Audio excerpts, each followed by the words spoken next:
নমস্কার, আমি জ্যোতিষী গৌতম কুমার। আমার চ্যানেলের পক্ষ থেকে আপনাদের প্রত্যেককে স্বাগতম।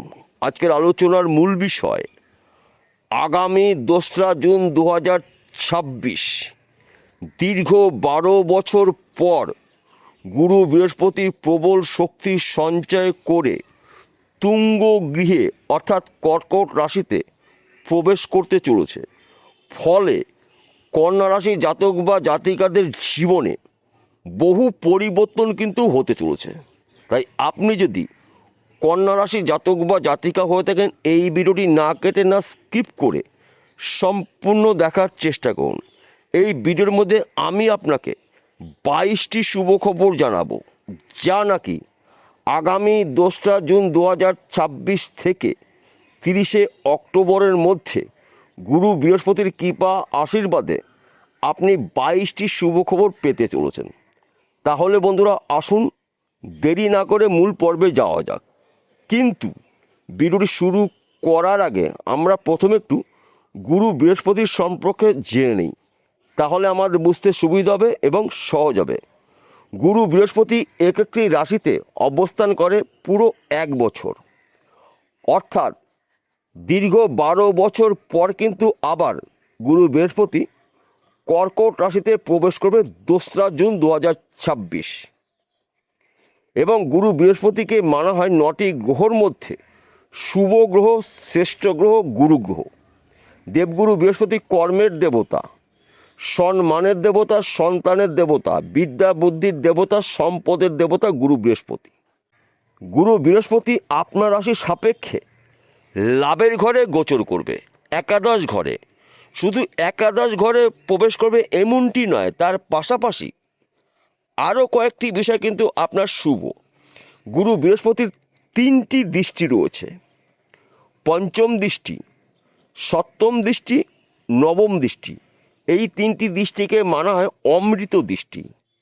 এই দৃষ্টিগুলো যেই ঘরে পড়ে সেই ঘরগুলো কিন্তু শুদ্ধিকরণ হয়। অর্থাৎ আমি বলতে চাইছি, ওই ঘরে যদি কোনো অশুভ গ্রহ থেকেও থাকে, সেই অশুভ গ্রহ কিন্তু আপনাকে অশুভ ফল প্রদান করতে পারবে না, কেননা গুরু বৃহস্পতি ওই গ্রহকে নিয়ন্ত্রণ করবে। তাই দেবগুরু বৃহস্পতি আপনার রাশির একাদশ ঘরে অবস্থান করবে। দেবগুরু বৃহস্পতির 3টি দৃষ্টি রয়েছে। দেবগুরু বৃহস্পতির পঞ্চম দৃষ্টি আপনার রাশির 3য় ঘরে, দেবগুরু বৃহস্পতির সপ্তম দৃষ্টি আপনার রাশির 5ম ঘরে, দেবগুরু বৃহস্পতির নবম দৃষ্টি আপনার রাশির 7ম ঘরে। অর্থাৎ 3টি দৃষ্টি রয়েছে আপনার রাশির গুরুত্বপূর্ণ ঘরে। এবং দেবগুরু বৃহস্পতি প্রবেশ করবে আপনার রাশির লাভের ঘরে। তাই আপনার ভাগ্যের সোনায় সোহাগা হতে চলেছে। এক কথাতে বলা যেতে পারে, 2রা জুন থেকে কিন্তু আপনার শুভ সময় শুরু। দীর্ঘ 12 বছর পর আপনার কিন্তু আশা বা স্বপ্নগুলো ব্যক্তি বিশেষে পূর্ণ হতে চলেছে। আপনার শরীর স্বাস্থ্য ভালো থাকবে। যেই বিষয়গুলো নিয়ে আপনি আশা করেছেন, আপনার আশা পূর্ণ হতে চলেছে। যে কোনো বিষয় হোক না কেন, ব্যক্তি বিশেষে টাকা পয়সা ধন সম্পত্তির মালিক কিন্তু আপনি হতে চলেছেন। এ কটা মাসের মধ্যে কিন্তু আপনার হাতে আনলিমিটেড অর্থ আসতে পারে, যে কোনো জায়গার থেকে, যে কোনো দিক থেকে। হয়তো পৈতৃক সম্পত্তির মাধ্যমে আপনি প্রচুর অর্থ পেতে পারেন, কিংবা আপনি হয়তো দীর্ঘদিন ধরে লটারি টিকিট কাটছেন ভাগ্য পরীক্ষা করার জন্য। আপনার লটারিতে নাম্বার ঠিক মিলছে না, নাম্বার আগে পিছিয়ে রয়েছে 1 ঘর বা 2 ঘর। এই কটা মাসের মধ্যে কিন্তু লটারিতে কিন্তু আপনি পর্যাপ্ত পরিমাণে অর্থ পেতে পারেন। হয়তো কোনো মূল্যবান জিনিস আপনি বিক্রি করবেন, কিন্তু আপনি বিক্রি করতে পারছিলেন না, সেই জিনিসটা বিক্রি হতে পারে। কিংবা কোনো জিনিস আপনি কিনবেন, সেটাও আপনি কিনতে পারেন। তাছাড়া বিশেষ করে যাদের গৃহে স্বামী স্ত্রীর মধ্যে ভুল বোঝাবুঝি রয়েছে, সম্পর্কে চিড় ধরেছে, দূরত্ব তৈরি হয়েছিল, এই সময়টা কিন্তু আপনার অতি শুভ সময়। কারণ আপনাদের লক্ষ্মীনারায়ণ সংসার কিন্তু আপনারা আবার করতে চলেছেন। আপনার গৃহে সুখ সমৃদ্ধি প্রবেশ করবে। বিশেষ করে যারা বেকার রয়েছেন, কাজের চেষ্টা করেছেন কিন্তু আপনি ব্যর্থ হয়ে বারবার ফিরে আসছেন, এবার কিন্তু ওখান থেকে কাজের শুভখবর পাবেন। যেই কাজগুলো আপনি খুঁজেছেন সেইখান থেকে কাজের শুভখবর পাবেন। হয়তো আপনি বিদেশে যাওয়ার জন্য চেষ্টা করছিলেন কিন্তু আপনি যেতে পারেননি, অথবা আপনাকে নেওয়া হয়নি, বিদেশ থেকে কিন্তু কাজের খবর পেতে পারেন। বিদেশে আপনি যেতে পারলে আপনার দীর্ঘদিনের স্বপ্ন বা আশাগুলো পূর্ণ করতে পারেন। হয়তো আপনি বিদেশে রয়েছেন, দীর্ঘদিন আপনি বাড়ি ছাড়া, আপনি বাড়িতে আসতে পারছেন না, এবার কিন্তু আপনার মনস্কামনা পূর্ণ হতে চলেছে। প্রচুর অর্থ আয় উপার্জন করে আপনি দেশে ফিরতে চলেছেন, অর্থাৎ আপনার স্বপ্নগুলো ব্যক্তিবিশেষ পূর্ণ হতে পারে। হয়তো আপনি পড়াশোনা করছেন, পড়াশোনা চলাকালীন চাকরির জন্য প্রচেষ্টা করছেন বা এখনও করে যাচ্ছেন, চাকরির শুভখবর পেতে পারেন। কিংবা আপনি চাকরি করছিলেন, চাকরিটা কোনো কারণবশত হারিয়েছেন বা নষ্ট হয়ে গেছে, ওখান থেকে কিন্তু শুভখবর পেতে পারেন। কেননা গুরু বৃহস্পতি আপনাকে চতুর্দিক থেকে কিন্তু আগলিয়ে রেখেছে। আপনি বুদ্ধি খাটিয়ে, কৌশল খাটিয়ে আপনি যে কোনো মানুষের কিন্তু আপনার নিয়ন্ত্রণ নিয়ে আসতে পারবেন। যে কোনো ভাঙা সম্পর্ক পুনরায় কিন্তু আবার জোড়া লাগতে চলেছে। বন্ধুবান্ধবের ক্ষেত্রে হতে পারে, আত্মীয় স্বজনের ক্ষেত্রে হতে পারে, এমনকি ভাই বোনের মধ্যেও এই সমস্যা থাকতে পারে। এই সম্পর্কগুলো কিন্তু আবার নতুন করে জোড়া রাখতে চলেছে। কেননা গুরু বৃহস্পতি কিন্তু আপনাকে চতুর্দিক থেকে আগলিয়ে রাখবে। কিন্তু আপনাকে যেন অহংকার স্পর্শ করতে না পারে, কেননা আপনার মধ্যে কিন্তু অহংকার আসতে পারে এবং আসাটা কিন্তু স্বাভাবিক।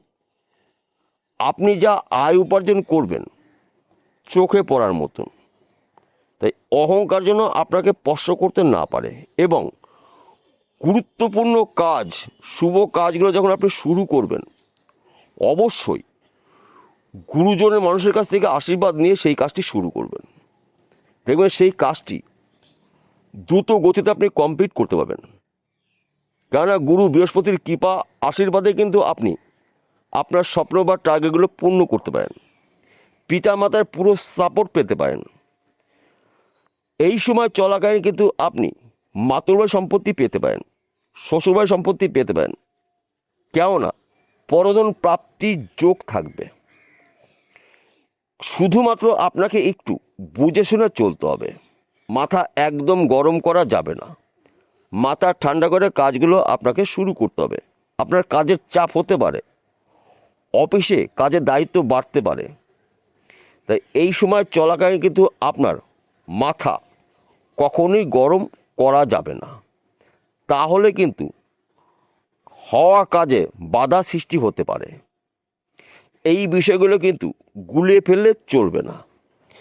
তাছাড়া আমাদের জীবনে যখন শুভ সময় আসে, শুভ সময়ের সঙ্গে কিন্তু অশুভ সময় থাকে। বৈদিক জ্যোতিষশাস্ত্র অনুসারে আপনার শুভ সময়টাকে আপনি সুযোগ বুঝে সৎ কাজে ব্যবহার করবেন। অশুভ সময়টাকে আপনি একটু এড়িয়ে যাবেন, আপনি একটু সাবধান হবেন। যদি আপনি একটু সতর্ক হতে পারেন তাহলে এই কটা মাসে কিন্তু কোনো বিপদই আপনাকে স্পর্শ করতে পারবে না। সময় কিন্তু আপনার জন্য অনুকূলই থাকবে। বিশেষ করে যারা বিবাহের জন্য পাত্র বা পাত্রী দীর্ঘদিন ধরে সন্ধান করছেন, মনের মতন পাত্র বা পাত্রী এখন মতো সন্ধান পাননি, আর যদিও হয়তো পেয়েছেন, বিয়ের আগেই সেই বিয়েটা হয়তো ভেঙে গেছে। এই সময় চলাকালীন কিন্তু আপনার মনের মতন পাত্র বা পাত্রীর সন্ধান পেয়ে যাবেন। সে আপনার ক্ষেত্রে হতে পারে, আপনার পরিবারের যে কোনো সদস্য ক্ষেত্রে হতে পারে। বিবাহের পাকা কথাবার্তাগুলো আপনি এই সময় আলোচনা করতে পারেন।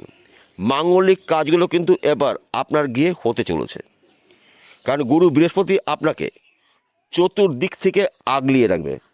অর্থাৎ এক কথাতে বলা যেতেই পারে, ভক্তের বোঝা বইবে ভগবান। তবে প্রতি বৃহস্পতিবারে গোমাতাকে রুটি দিয়ে আখের গুড় দিয়ে নিজের হাতে খেতে দিন। আপনার দুর্ভাগ্য কিন্তু দূর হয়ে যাবে। এবং প্রতি শনিবারে নিরামিষ আহার গ্রহণ করবেন, চুল দাড়ি নখ একদম কাটবেন না। প্রতি রবিবারে ভোরবেলা স্নান করে সূর্যদেবকে জল প্রদান করুন। তামার পাত্রর মধ্যে জবা ফুল নেবেন, নিখুঁত একটি পাকা কলা দিয়ে সূর্যদেবের জল দিন। আপনার সমস্যার কথা আপনি বলুন, দেখুন আপনার জীবনে কি ঘটে। সবার শেষে একটি কথা বলছি, আমি প্রত্যেকটা ভিডিওতে বলি, আজকেও বলবো আপনাদের ভালোর জন্য। প্রথমত, আমি প্রত্যেকটা ভিডিওতে কিন্তু দুটো বিষয় তুলে ধরি, ভালো অথবা মন্দ। মন্দ বিষয়টা আপনি কি করে কাটিয়ে উঠবেন সেটাও বলি, ভালোটাও বলি। তাই আজকের আলোচনার বিষয় কিন্তু রাশিভিত্তিক আলোচনা, অর্থাৎ কন্যা রাশি জাতক বা জাতিকারা পৃথিবীতে লাখ লাখ কোটি কোটি রয়েছে, সবার জন্য কিন্তু একই ফলাফল আশা করা যাবে না। কেন একই ফলাফল আশা করা যাবে না? আসল তথ্য, আসল রহস্য লুকিয়ে রয়েছে আপনার ব্যক্তিগত জন্মকুণ্ডলিতে অথবা আপনার হস্তরেখায়। যদি আপনার জন্মকুণ্ডলিতে আপনার রাশির পিতা গ্রহ বুধ শুভ থাকে, গুরু বৃহস্পতি শুভ থাকে, ভাগ্য শুভ থাকে, তাহলে এই ভিডিওতে যেই কথাগুলো আমি আপনাকে বললাম 100% যদি না মেলে 60 থেকে 70% মিলবে আপনার জীবনে অবধারিত। আর যদি আপনার জন্মকুণ্ডলিতে এই দুটি গ্রহের মধ্যে একটি গ্রহ দোষযুক্ত থাকে, তাহলে আপনার হাতে এখনও কয়েকটা দিন সময় রয়েছে। দুটি গ্রহের মধ্যে যেই গ্রহটা অশুভ অবস্থায় রয়েছে সেই গ্রহটার প্রতিকার প্রতিবিধান করে নিন জ্যোতিষী পরামর্শ মেনে বা শুনে। তার পাশাপাশি ভাগ্য ভাবকে আপনাকে বিচার করতে হবে। অর্থাৎ শুধু গ্রহরা শুভ থাকলেই যে উন্নতি হবে এমনটি নয়, গ্রহরা শুভ থাকতে হবে, ভাগ্য শুভ থাকতে হবে, তবেই কিন্তু আপনি একজন মধ্যবিত্ত থেকে হতে পারেন মহাকোটিপতি। ভাগ্য যতদিন সাথ না দেবে ততদিন কিন্তু উন্নতি করতে গিয়েও আপনাকে আবার পিছিয়ে আসতে হবে। হয়তো আপনি একটি কাজে আগামী দিনকে জয়েন করবেন, কিন্তু আপনার ভাগ্য আপনাকে আগামী দিনে অন্য কাজে পাঠিয়ে দিয়েছে, আপনি সেই কাজে চলে গেছেন।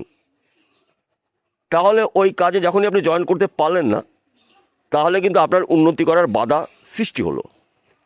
তাহলে আপনার ভাগ্য শুভ থাকতে হবে। ভাগ্য, কর্ম এবং আপনার মন মানসিকতা যদি অ্যাডজাস্ট হয়, তাহলে পৃথিবীর এমন কোনো শক্তি নেই আপনাকে উন্নতি করা ঠেকাবে। বিষয়টা বোঝা গেল? নমস্কার বন্ধুরা, আবার দেখা হবে।